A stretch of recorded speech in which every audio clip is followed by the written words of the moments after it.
George, we're live. Good evening, everyone. Happy Monday. Hope we're all doing well. We're back with another show on the Arsenal Women Chat Show. We're going to talk about something different again because it's the lovely international break that we all love, apparently. So we're going to talk about some of the young stars that we've got at the club, ones that are on loan. No, Paul, we're not talking about Court. That boat's ship. That ship's gone. And basically, we're going to have some really honest conversations about their future and stuff. And then we're not going to. Then we're going to hand over to Mel, where we're going to talk about some Scottish football and SWPL split stuff, and I'm going to get educated. So yeah, talking about that, Mel, how are you? I am not bad. How are you? Yeah, not too bad, thanks. It feels a bit weird not having any proper football on at the weekend because nothing happened on Saturday. It didn't happen. No, apart from the worst day. There's been no football on at all this week. No.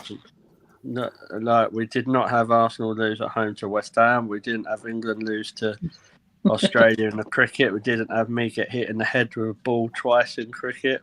And we didn't have some fatality at Stevenage that caused me not to get home. Yeah, that did not happen. James, how are you? I'm all right, mate. All good. Frying my brains a wee bit, trying to work out the details of the Scottish League for later, but I'm sure we'll get there in the end. I bet you are good now, mate. You've got Clement's gone, so nice.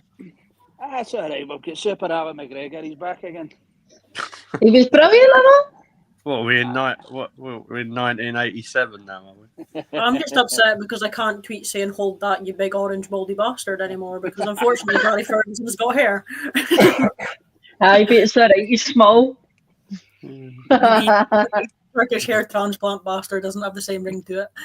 I've heard Rangers might bring back Toure, Andre Flo. That's like how far they're going back. Laura, how are you doing? I'm all good, buddy. Yourself? Yeah, not too bad, thank you. Paul, how are you? I'm sitting here writing the good old Celtic talk tonight. So since we're about to educate a few people. Mine's here and ready for a tactical change for the SWPL section, but I am repping the Scotland top right now. Yeah. Paul, how are you doing, mate? Yeah, I'm all good, mate. You good? Yeah, not too bad, thank you. I just remembered I've got to do my fantasy football on the weekend. Hold on, yeah.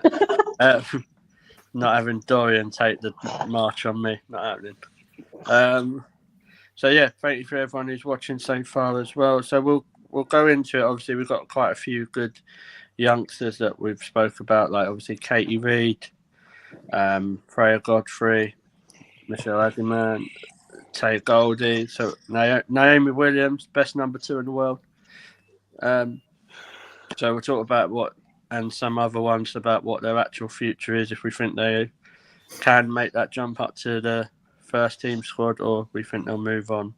So I'll start with you, James. Actually, obviously we all know that Katie Reid's a better left back or centre midfielder than Katie McCabe or whoever, or Emily Fox now. So, what do you think about Katie Reid's future? Do you think she's becoming more, say, of an understudy to Leah Williamson?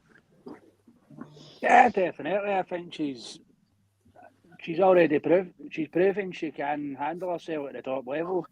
I think Arsenal would be very, very mistaken in letting her go. Don't get me wrong, she's still extremely young, and by that I think she does need that slow pace in and not rushed in. We use her on and off, but don't drop her in at the deep end. But definitely, she's one that I would be more than happy for Arsenal to hold on to. Saying that, depends on how she feels. If she's looking for more regular first team football, I think we could find ourselves struggling. Maybe not next season, but the following season definitely, and trying to keep a hold of her. Yeah.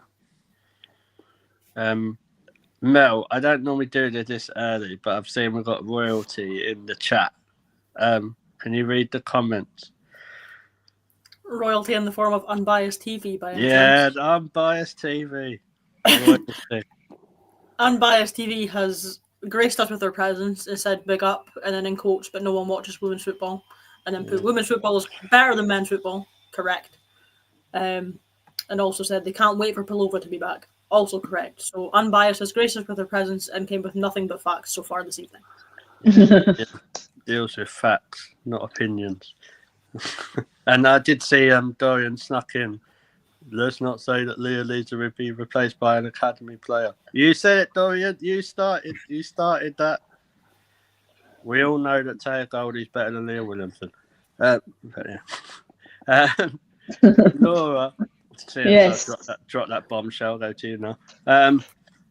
Talking about Katie Reid. I don't think, on a serious note, I don't think we need to really, like, she's doing well. She's around the 13th squad at the moment. Do you think she's way too far for even a loan deal now? Yeah, I mean, I think that's been proven this season. When we've seen Michelle, Leah, Vivlia, and a few others obviously going out on loan. I think her staying back has proven that she probably made a spot in the senior squad. Yeah, I think what we've seen of Katie Reid so far, we've all been pretty impressed with. Obviously, as well, out of position, she's took it in her stride.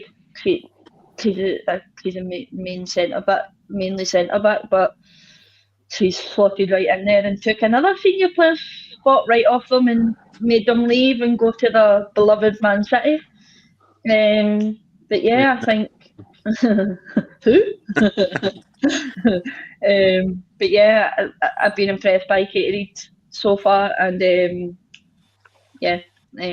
may long it continue, and hopefully she'll be with us next season and more regular game time. Yeah, that's because she's lifting cups at 17, Laura. That's why. We've even got a dance to that now, thanks to Jack. Not Jack who comes on the podcast, different Jack. His dad's already out. To the left, to the right. So you have to slide to the left, slide to the right. Pretty dangerous for a blind person to do that, but but yeah, I know unbiased, as I said. Do we think we'll win the Champions League? Of course we will. Yeah. I'm looking forward, unbiased, to a 1-0 win against Man City in the final. Written in the stars, as Tiny Temple would say.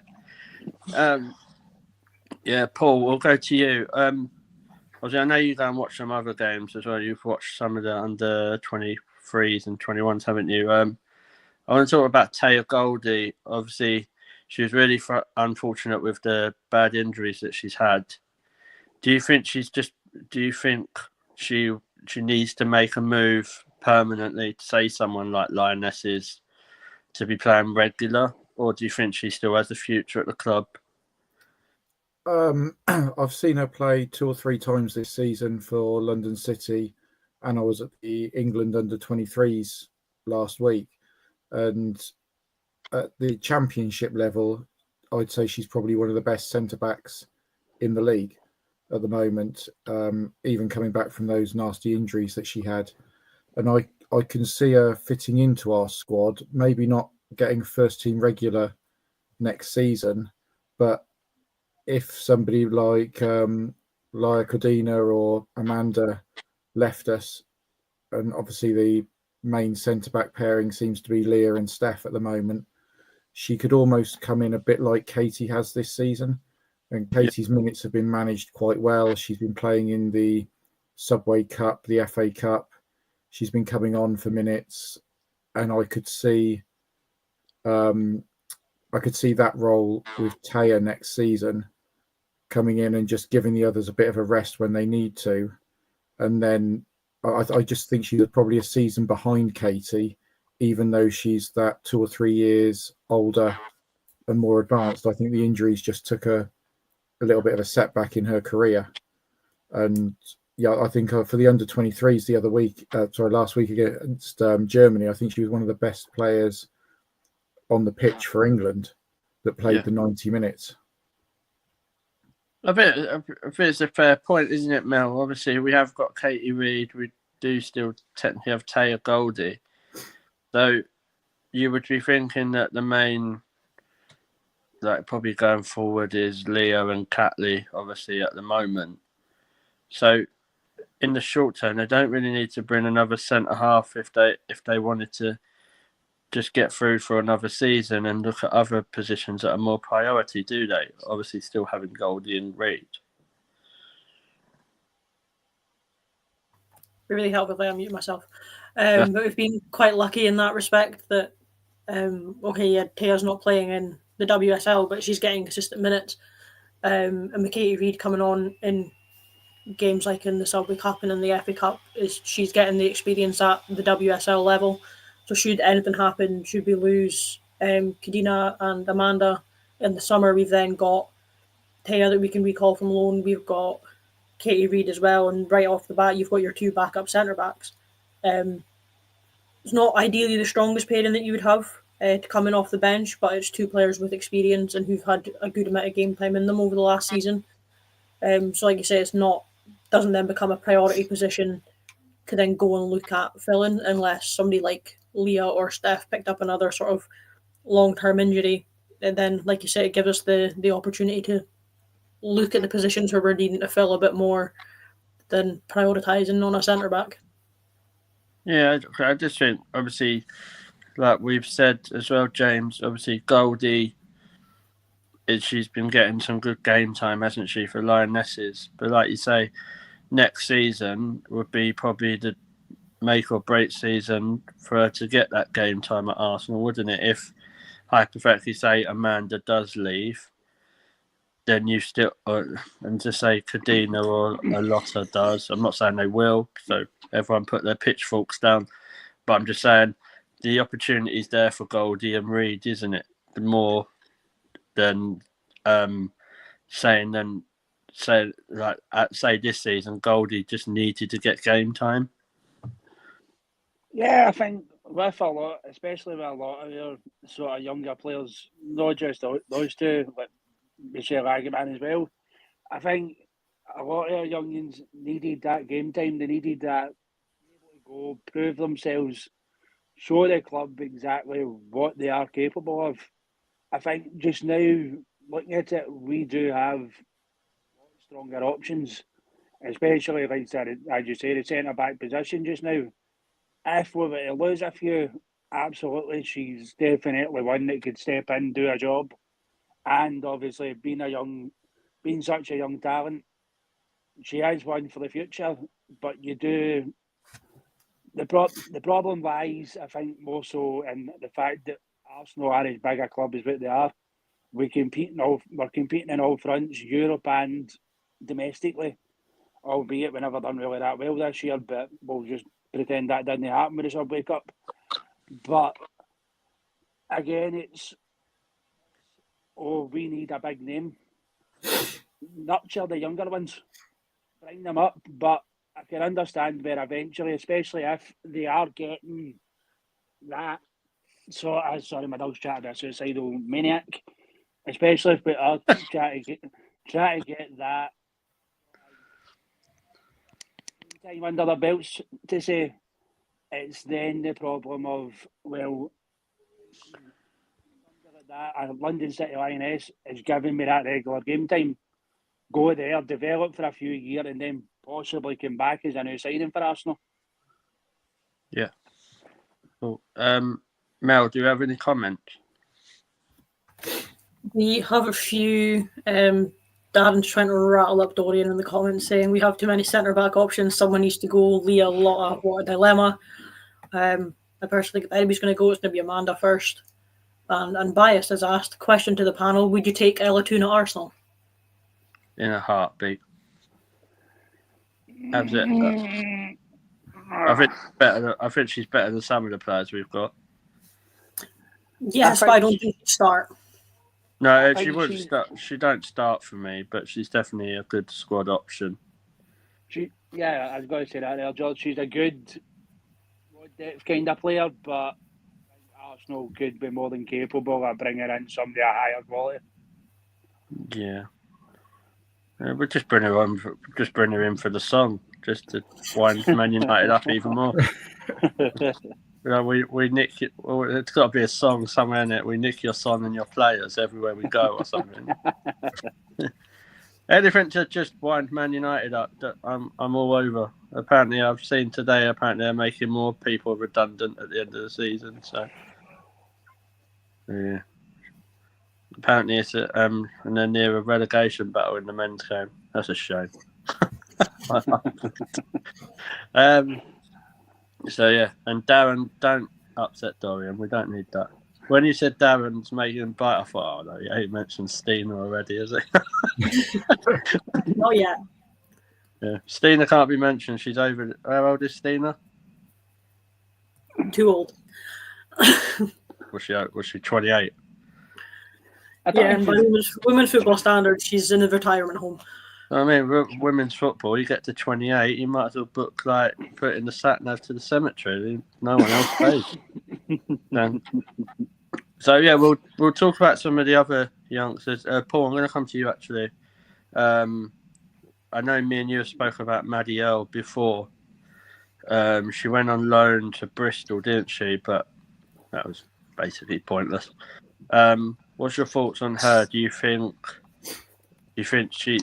It's harsh to say she ain't got a future. I don't mean that, but do you think she needs to probably go on a couple of big loans, like playing week in, week out, and then we'll see the best of her? Yeah, I mean, she's gone out to Sheffield United for the remainder of this season, but in her position in that midfield role, we've got the likes of Pelova coming back. We've got Cooney Cross there as well. They're both young players that are much more developed than our academy players are.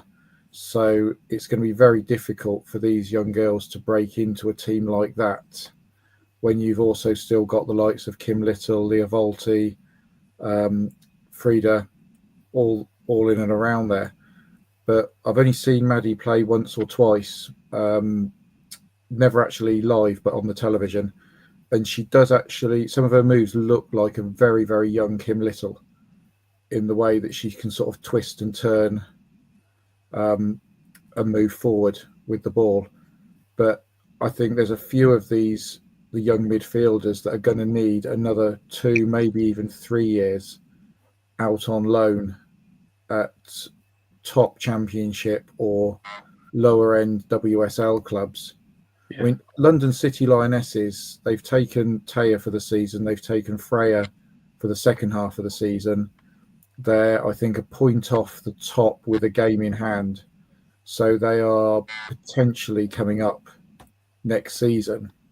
Yeah. And that could be, if Arsenal and London City have that relationship with the fact that Arsenal can loan them players and they're going to get decent amount of game time, it could potentially be something that we could look at growing and sending a couple of them on loan each year to there if they're going to guarantee them the minutes, which they have done so far with Taya. She's played most of the games, whereas Michelle at Brighton isn't really getting very much. Maddie didn't get hardly any time at Bristol. I think last season she was one of the trio on loan at Watford and got some decent game time, but they ended up then getting relegated down to National League South. So other than the 3 Arsenal girls, they didn't really have a great team. But yeah, I think someone like Maddie's going to need a couple of years somewhere else. And then it's going to be look at where we are. Are Arsenal going to wait for these girls, or are they going to suddenly bring someone else in that's ready-made, like the likes of an Ella Toon or somebody in that role?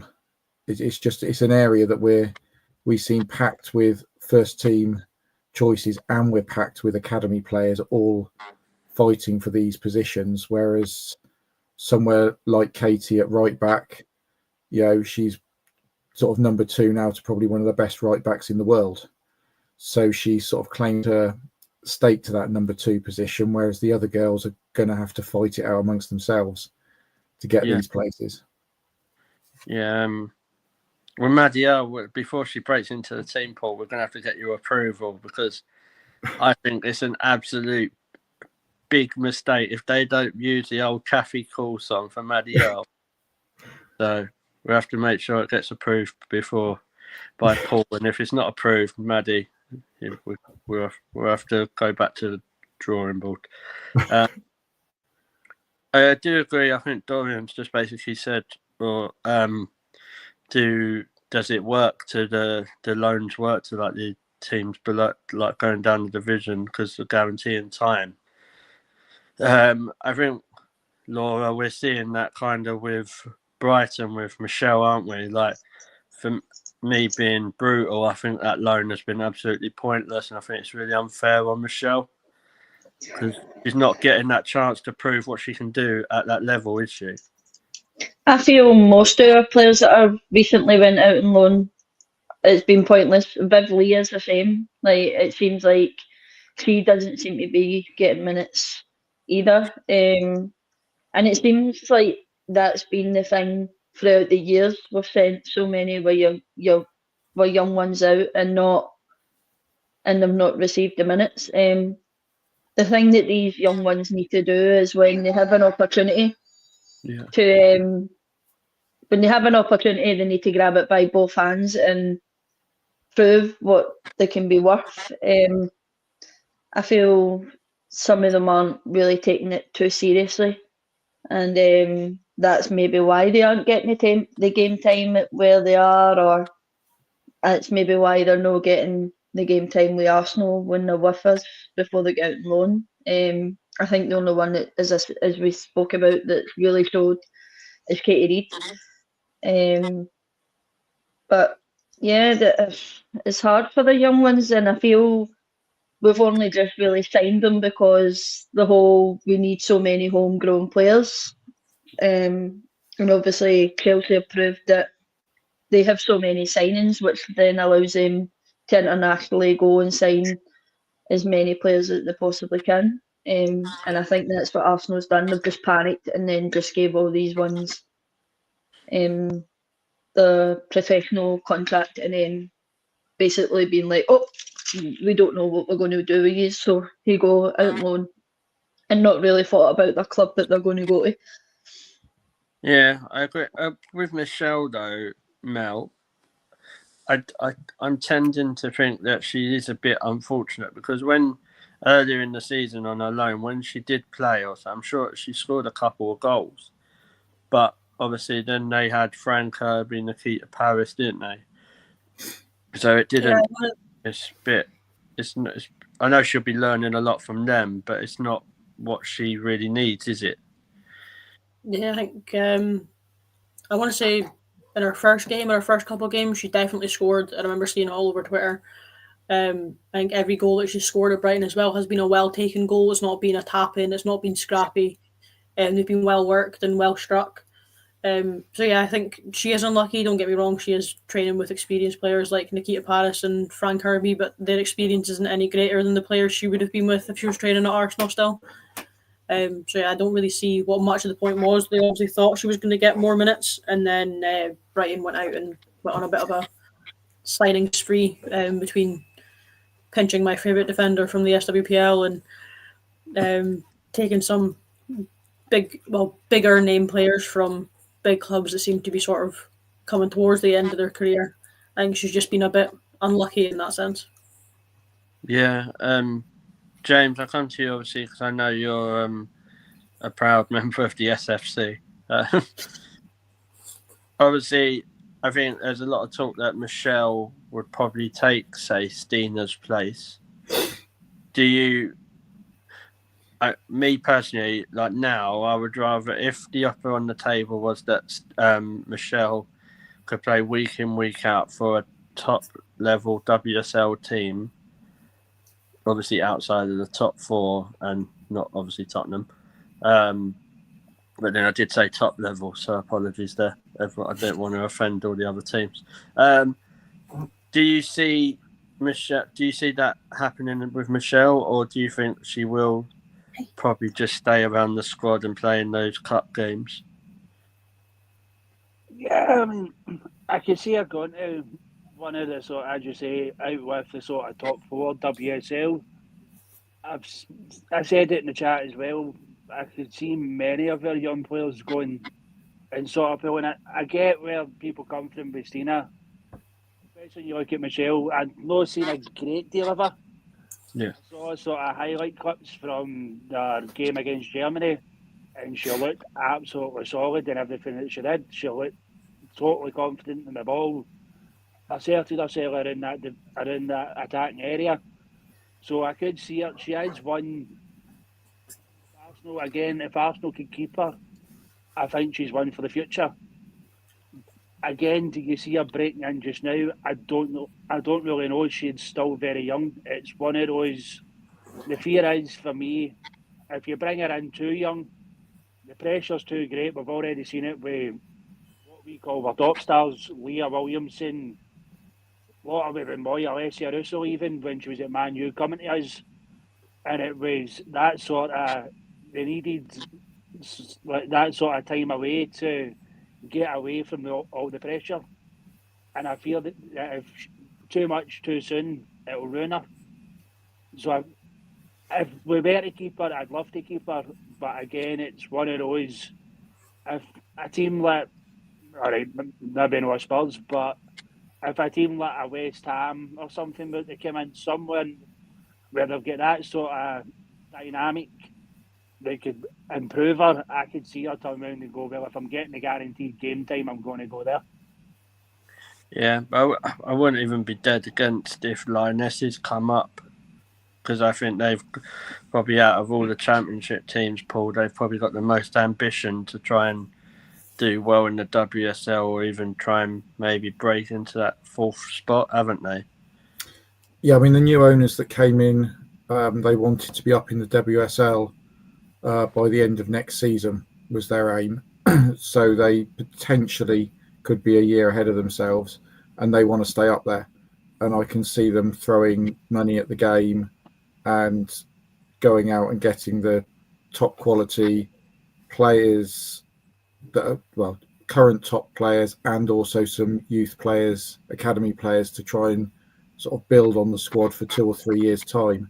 And I can see them. They're not going to be like a Bristol City or a Crystal Palace that will come up and go straight back down, but they'll, I can see them within their first couple of years breaking into the top half of the WSL and then pushing forward and trying to compete with the top clubs. Of course, they've got the slight disadvantage that they haven't got the backing of a massive club like an Arsenal, City. I would say Chelsea, but I don't like to call them a big club. But they haven't got the big club there behind them with the finances. But yeah, I mean, that I can see them taking some academy players, and I can see Michelle could fit in there. Taya's fitted in there quite nicely this year. I do think with these academy players, the one thing that we're missing this season compared to last season is we were in the Conti Cup last year, which I know we'd all love to be in the Champions League more than the Conti Cup group stage, having those cold midweek games at Reading and places. But those were the games that the squad players were given their chance in and got some minutes in and gave the the first team a bit of a rest. Whereas this season, because we're playing in the Champions League, there isn't that opportunity for them. I know Viv Leah got her debut, I think, against London City in the Conti Cup last season, got the first sort of 10 minutes. Yeah. So it would be, I know it's extra games, but if there was any way to play in both, that's extra games for us to go to, extra grounds to visit, extra nights out. But it would also give the squad players and the academy players a bit of a run out in the team, and potentially someone like Naomi Williams as well, given the odd matching goal. Whereas at the moment, there's no way she's going to be thrown in against Real Madrid in the Champions League in goal, is she? No, not really. This is what my thing is like with Naomi Williams, Mel. Obviously, she's there as the number 3. Obviously, Manu, I don't know. You'd probably expect her to go when her contract ends. But then what are they going to do with Naomi Williams in that time? Because she's not being exposed to any games, is she? Really, at the level we want her to be.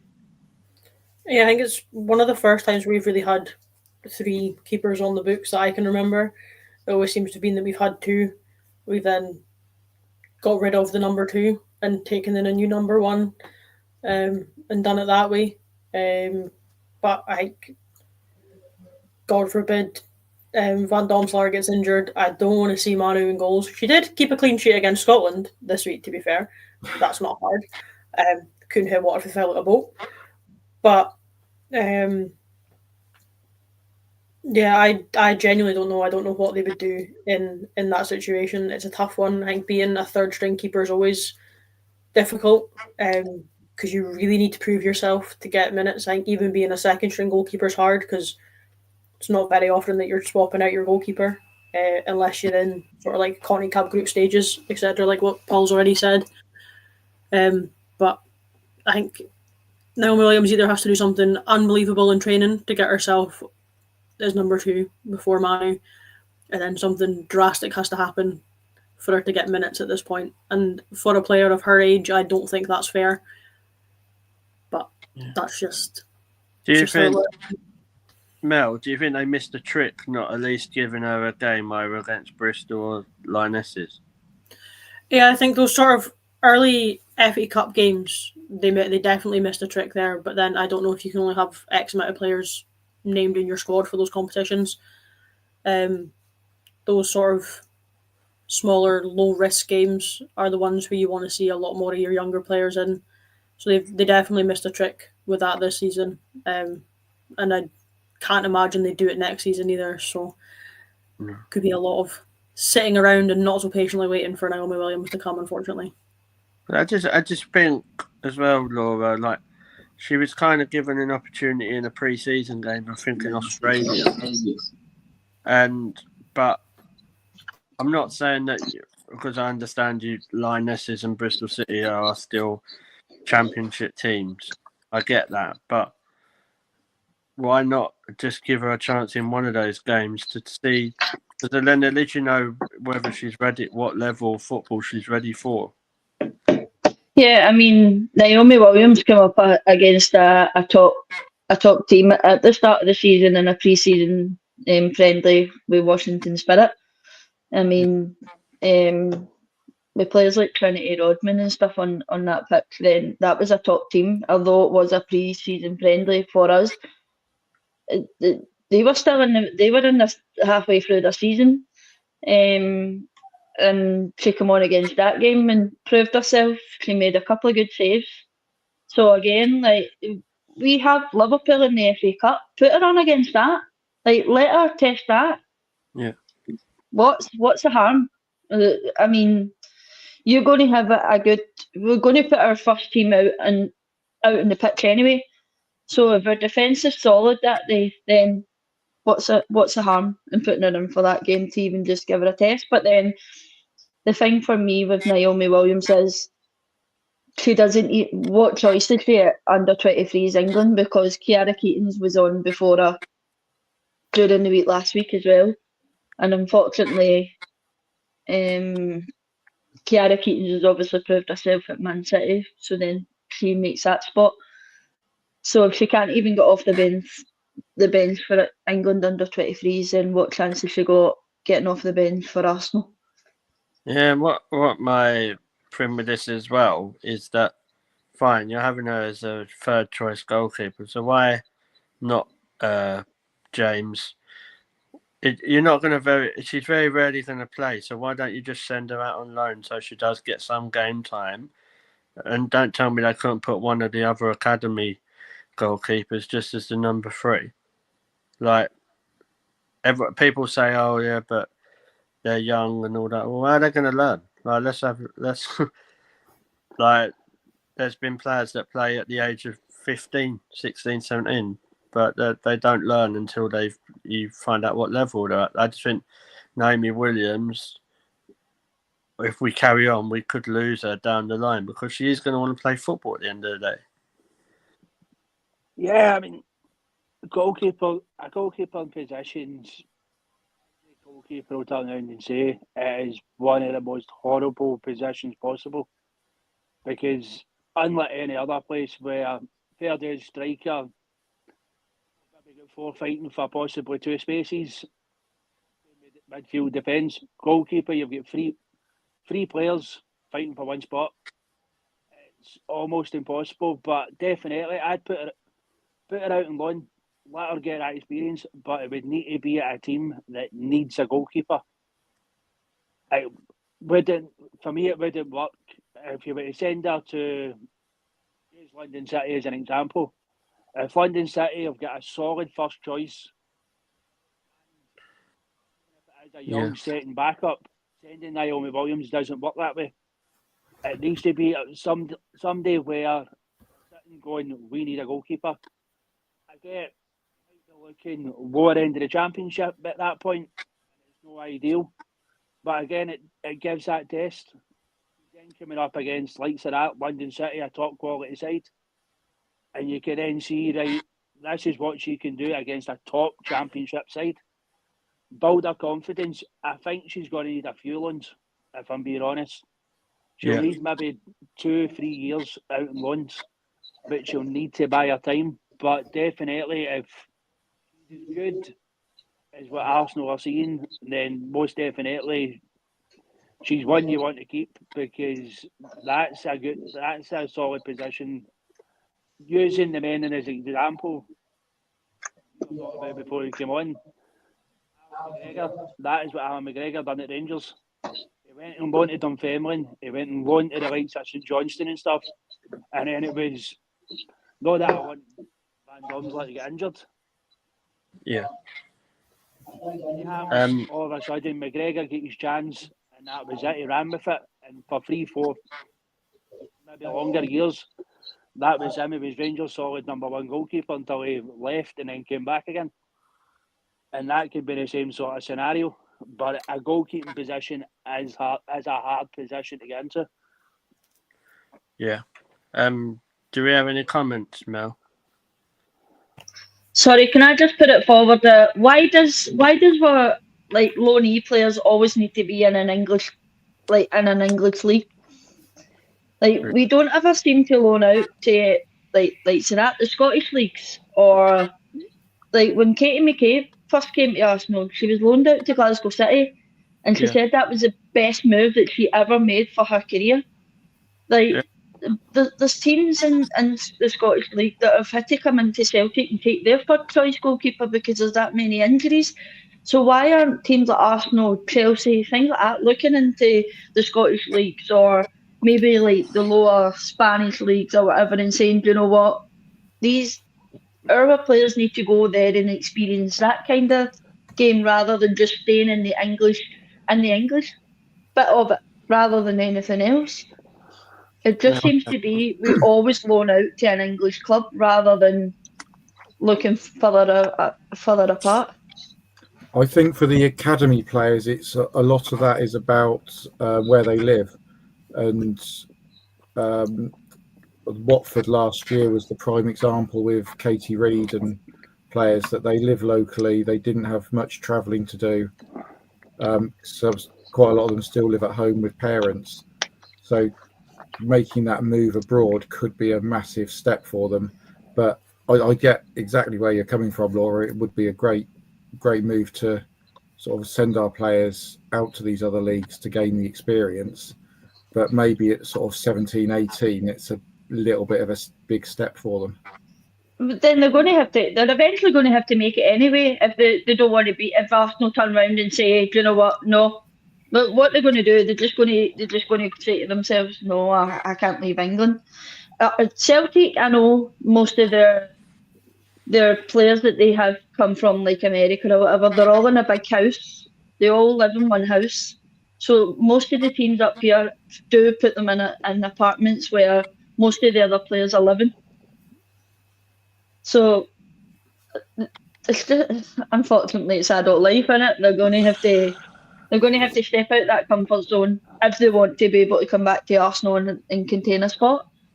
Yeah, I mean, when it's like the men that go out on loan, when they're on sort of still on £100,000 a week, sort of thing as a youngster, they can afford their own place and sort of to rent their own place. I get what you're saying about them all in one house, but when you're an academy girl that's on nowhere near that sort of an income, it could be a bit of a strain on the finances if they have got to find their own place and pay all their own bills, and they're only going to be there for 6 months, sort of thing, before coming back. It's the men's game and the women's game still isn't equal, is it? In the financial side of things. Yeah. So yeah, there's that part. Yeah. Yeah. The only other thing I have to say about that is, I take Aberdeen for example. Okay, they're in the SWPL, but they're not a top half team. Like they're sort of mid. They're very much mid-table. Mid-table. They sort of fluctuate between top half of the split, bottom half of the split every season. They've got players for them that have came from New Zealand, they've came from Australia, they've came from Ireland, and it's the same when Aberdeen have put them all up in the same house. I mean, even Elgin City, for example, we've got boys here who've moved from. We've got a boy here who was Irish. He lived and played in Ireland for years, moved to England, played in non-league football in England, moved back up to Scotland. He's on like £200 a week. And he's moved up here. Okay, yeah, he's older. We've got another boy that's came from London. He's on a wee bit more money a week, but still it's only about 300, 400 a week or something. So he's not making mental money. And he lives just down the road from me. That's his full-time job. His full-time job's football. And I earn in a month more than what he does playing football, and he's just bought a house. Literally like 3 doors down from me. So, okay, it could be down to the player saying, okay, I'm not going. But like Laura says, it comes to a point where you have to, if you're getting the opportunity to go and stay in a house like what the Celtic players are doing, like Kelsey Doherty and all the players like that, like the Americans, you've got Spanish players and all that, everybody living together. If you've got the opportunity to go and do that, some players would take your hand off for that. So I don't see why it's not a thing that we see being done more often. Yeah, no, a fair point. Especially as well when obviously we'll speak about it a bit later, but the SWPL is actually so competitive this season. It would have done some of the players the world of good to be in such a competitive league, considering Arsenal aren't really being competitive themselves this season. So, as I say, players and clubs have to start taking the leap where they have to put themselves out there if they want to be in a top club like Arsenal. Unfortunately. It's not just that, but it's not down to the club they go to. Obviously, moving up to Scotland and stuff. Arsenal's a big enough club. I'm not being cheeky. Myself, Laura, and Mel all know rent up here is a lot cheaper than where it is down south. Yeah. For what we take for Arsenal to turn around, all right, fair dues. 6 months spell, you're maybe talking what, $3,000 to rent somebody a flat for 6 months. Rent them it, put the investment in. Your young player then might turn around as well and go, do you know what? I'm getting that extra. They're putting their faith in me. They're renting me the house. They're showing me that they're willing to invest in me. So let me invest in myself. It might work that way as well, but this is all down to our club, down to Arsenal. Not just Arsenal, Chelsea, if they're on at a player. Put the show you're keen and put the investment in. Yeah, I know Dorian's just said about the club to cover the costs, but I think clubs only cover the cost for their players who they're loaning out, and that's not a thing what they would normally do, not even in the men's game. Like, it does happen, but not. I don't think that would personally happen. I just think, obviously, some of these girls, when they're that age, if they want to make it, like what you said with Katie McCabe, she said that was probably the best decision she's made. Sometimes you have to do stuff out of your comfort zone. Yep. So Yeah, I agree. I don't understand why it's not done more. I'm pretty sure when Katie McCabe did that as well, she was pretty young, although obviously she had Visscher's family at the time that she said that she stayed with when she done that. But I'm pretty sure Katie was young when she made that move, and yeah, It's it's see the thing is, well, but it's understandable doing it. It's understandable from a men's perspective, no doing it. When you've got a young, maybe 22-year-old who's up and coming, everybody knows his name. Everybody and their granny knows his name. See, unless you're invested in the women's team, not a lot of people know the academy players. Like in the turn around the new and tell you Arsenal's full academy team. Unless they've made that jump and came in and started blending with the first team. Therefore, put the investment in. You don't need anything big, i.e., Celtic play at New Douglas Park in Hamilton. You could get a wee flat in Hamilton. I guarantee you there'd be barely a soul in Hamilton who knows who the likes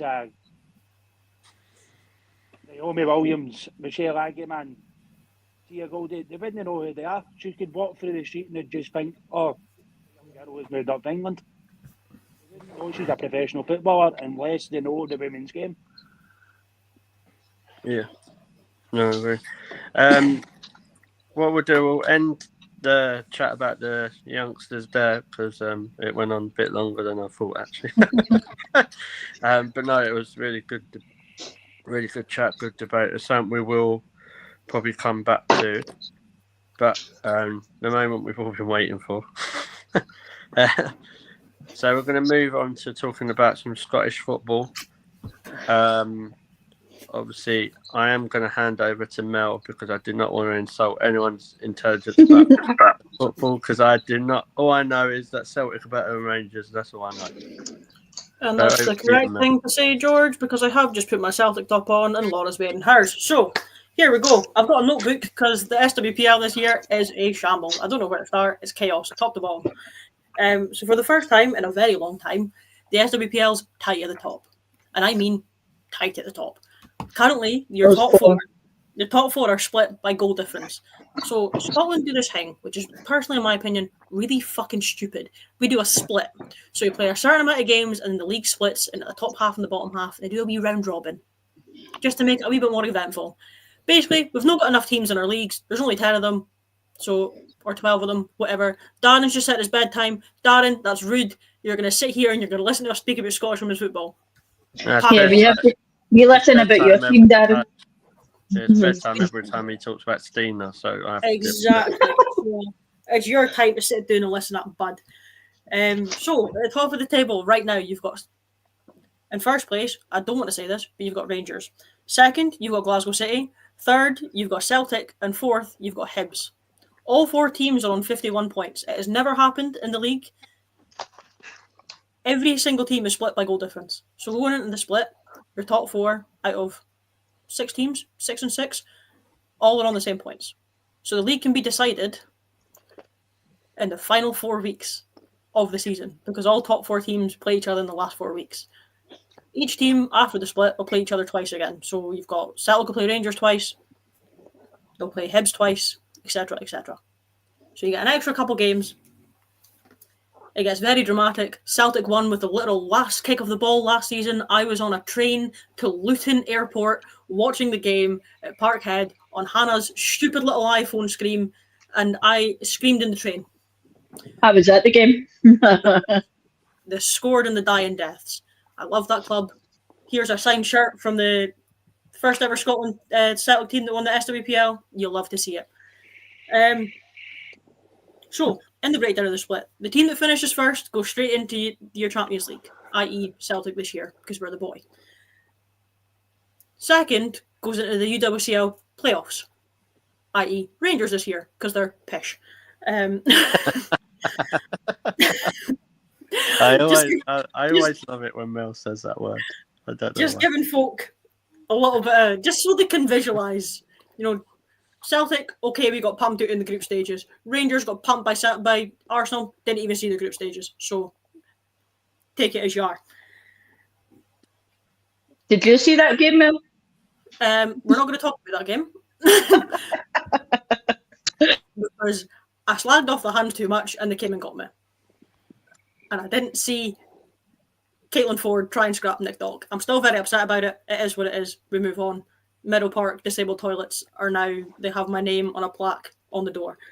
10th, 11th and 12th in the SWPL this season goes down to SWPL 2, who currently only have one team coming up. So it means your SWPL will have 10 teams in, your SWPL 2 will have 10 teams in. Now let me tell you, the SWPL 2 is wildly split. Like your top teams compared to your bottom teams, it's wild. It's given WSL. I can say that. I've played an SWPL team. They're 4 leagues above us, and they only beat us by 2 goals. So make of that what you will. We're either top class or they're pish. I know what I'm going to say. I'd say we're top class. They'd say that they're pish. But each their own. So you get 10 teams in each, which is going to even out for next season. Makes it a little bit more competitive, hopefully. Probably not. It is what it is. So, in the final games of the season, Celtic will play Motherwell on the last game of the season. Glasgow City will play Hearts, and Rangers will play Hibs. So, depending on how the other games go, Rangers versus Hibs could decide if Celtic win the league or if Rangers win the league. Or if Glasgow City sneak in and win it. Or if Hibs decide that they're going to win it for once. That could really rattle my cage, I'll be honest. However, as long as it's not Rangers, I am delighted. I've also got a list of players to watch. Yep. Yes, there is 2 from Celtic. There is also 1 from Rangers. I've chucked in 1 from Glasgow City. I've chucked in 1 from Hibs. I'm being nice. I'm keeping it fair. So, your player to watch for Rangers is Mia McCauley. She's only 18 years old. She is unbelievable. She's scored 6 goals this season. She's too young to be near the squad. She's under 20. Shut up, George. Yeah, Mia McCauley, I hate to say this, she's class. She's a good young player. Yeah. I think she's going to outgrow the SWPL very, very quickly in the form that Emma Watson did. She's very confident as well, Mia. She's not scared, which is good. Which is if she's not on your list for Celtic, Mel, then I have one that I think would be one to watch, and I'm pretty sure you'll probably have her on the list. Go on then, tell us who it is. Emma Lawton. Correct. And I said it in the group chat a couple of weeks ago. She played for Partick Thistle, come up into Celtic at the start of the season. We got her on a last minute transfer window deal. She's a very, very, very confident player. She was absolutely brilliant against Chelsea. And then, of course, made her first team debut for Scotland the other night, played a full 90 minutes. And I said to James, and I've said to my dad and everybody else, some of the players that come on and made their first team debut for Scotland the other night put our seniors for Scotland to absolute shame. And Emma Lawton was one of them. So she was. I will say, that's a Paul, I just want to pick you up on this. Have you seen how brave Darren's got in the chat? Yeah. Yeah. However, he answered the question. He's turned into a keyboard warrior. Darren, remember the other night I threatened to Glasgow kiss somebody in the chat? Just remember that offer's still there. She'll do it when our Celtic talk to give you a real authentic Scottish experience. However, I'm going to answer one of Dan's questions, which is how many teams compete in the SWPL? In the league, well, at the top of the table, usually 2, this time 4. Anyway, moving on. Your next player to watch, Shannon McGregor. I fucking love this girl. She's one of the older ones in the players to watch. I won't lie to you. She's 25. She played at Hibs. Was unbelievable at Hibs. Just came to Celtic. She's no scored many goals at Celtic so far. But when she has, they've been an absolute fucking peach. Let me tell you. She's a good player. She gives her all 110% for 90 minutes. It's unreal. I rate her. She doesn't get anywhere near enough minutes for Scotland. But Pedro's gone, so who knows? That was another one. That was another one that absolutely terrorised Chelsea when Celtic could get the ball. Exactly. She was also the one that set up the goal, the very first goal at Parkhead for Celtic to get their first Champions League goal.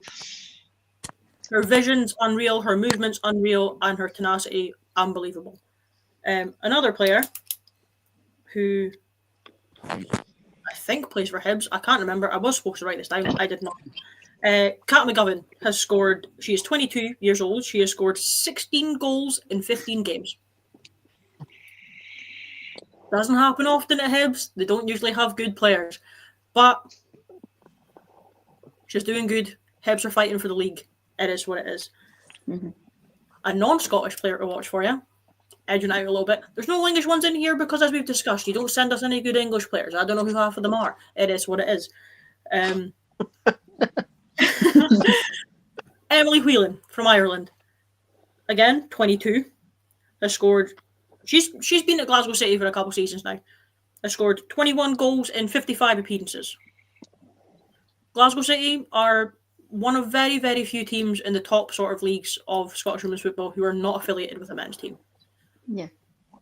Glasgow City, for people who don't know, while still a semi-professional club, made it to the quarterfinals of the Women's Champions League, and it was an iconic moment for Scottish football. It put them on the map, and I think that they're unbelievable. There's one of their players who originally set up the team, now runs the team. They've played until Rangers and Celtic became professional. Glasgow City run that league riot. Nobody could get near them. They've been. If anything, I think, as we say, Glasgow City put Scottish women's football on the map and did for years before Celtic and Rangers started pumping a lot of money into their women's team. Glasgow City are your main point of a lot of big names who've came out of Scottish football. You've got Erin Cuthbert, you've got Rachel Corsie, who is your Scottish captain. Katie McCabe went on loan there and had a hell of a time when she was there. Love her or hate her, they gave you Lucia Littlejohn. Did I say Erin Cuthbert? They gave you Erin Cuthbert. I can't really think of anybody else. I stopped listening when you said Erin Cuthbert. But there is some other big names that have come out of Scottish leagues, being Julie Fleeton. They played for Ross County. We won't talk about Ross County. What happens on that side of the Keswick Bridge stays on that side of the Keswick Bridge. We don't like them. It is what it is. Fleet was the only exception. And my pal who currently plays for them. If I slag her off, she'll probably fight me. Kim Little, Hibernian. I thought you meant your pal Kim Little then, the way you said that. I wish. You've got to subscribe to the channel. She's talking about a pal who now plays for Brighton. And that's no talking about Caitlin Hayes. Feel like and that's no talking about Caitlin Hayes. Feel like your shit. Just want Rachel McLaughlin back, but I'm so happy she's not for Rangers anymore. Rachel McLaughlin, there's a good one for you. Went to Rangers, came from Inverness. Didn't play for Inverness Cali because they weren't Inverness Cali at the time. They were Inverness City. Played alongside our good friend George Alex. Cool. Don't forget Jenny Beattie, Darren said. I'm missing Jenny Beattie. She came from the mighty Celtic. She came from the right side of Glasgow. She is a girl in green. I love her. I love that woman with my whole being. Anyway, you've also got Caroline Weir, who we're going to come up against in the Champions League, came from Hibernian because she's from Dunfermline. That makes sense. You know, Dunfermline's not a great place, but they gave us Caroline Weir, so we'll let them fly under the radar. And I'll be honest, if you're not watching the SWPL, and if you feel like you could probably tough it out watching BBC Alba, you should. Because, okay, you get some games where like Rangers are playing Montrose and they're pumping them in double digits and whatever, but Montrose are getting relegated, it's fine, nobody cares. But when you get Celtic and Rangers women, when they play each other, it is Glasgow derbies of good days gone by. You don't get the whole pish where they're rolling about and this, that, and whatever that you get in the men's game now, and there's no away fans and it's boring and Celtic are going to pump them every time. You get drama. You don't know what way it's going to go. You might get a 0-0. You might get a 1-0. You might get Rangers pumping Celtic. You might get Celtic pumping Rangers. Just watch it. It's free. It's on the iPlayer. You don't have to listen to it in Gaelic if you can, and you want to hear them speak shite. I don't understand what they're saying. Probably shouldn't say that as somebody from the Highlands. I haven't got a fucking clue what they're saying, but it's good. It'd just be like listening to James. It's fine. To be fair, Mel, I used to do that when Rangers men were in the lower leagues. I remember in work, and we used to put the Gaelic channel on to listen, and that's the only two things you could understand: the player's name and goal. Is that when your club? Is that when your we knew in Gaelic? Rangers? Is that when Rangers died? Aye. Is that when your club died? Was that when they were down Borough Briggs playing Elgin City? Just decided to go on a wee tour. We wanted to see what Berwick Rangers' bushes were. Darren has said maybe send some links in when obviously the games are on TV, but I'm happy to send in when obviously they're playing and whatever. As it gets closer to the end of the season, it's going to get tastier. You've got 2 Glasgow derbies coming. You can't call it the Old Firm anymore because, it's new Rangers, this, that, and whatever, blah, blah, blah. They lost all their money. They came back as different brands, whatever. Nobody cares. They're shite.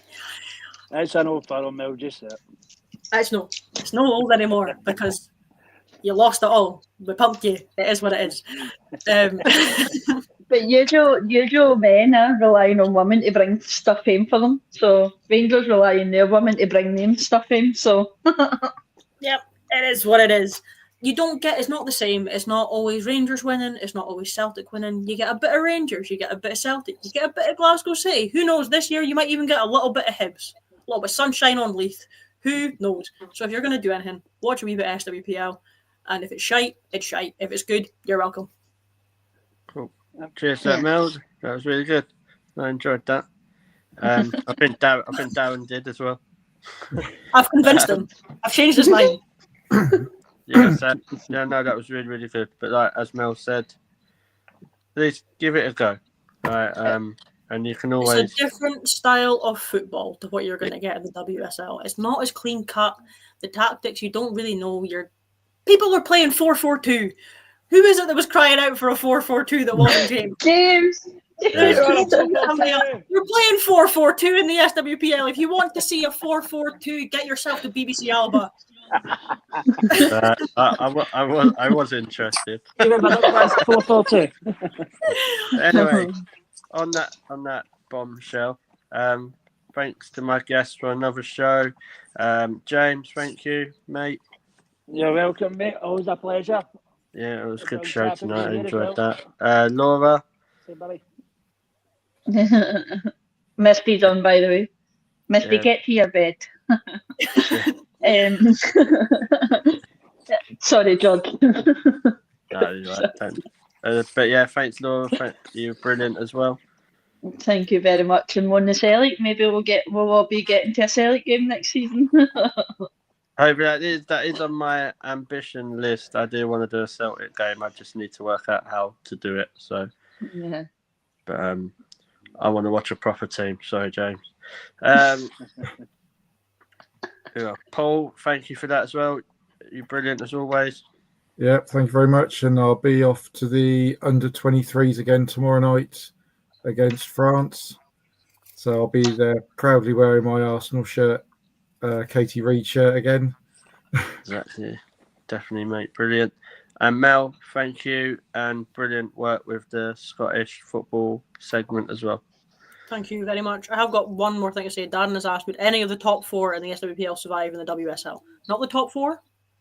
We're taking Hibs out of the equation. We don't know what's going on in that side of Edinburgh this season, but something's happening. They're cooking something. Celtic, Rangers, Glasgow City, would they survive? Possibly just. They're not going to be a Crystal Palace, but they're not going to be at the top of the table. Can I just say I don't even think Stina would even make my Celtic team. She said it, and she's not wrong.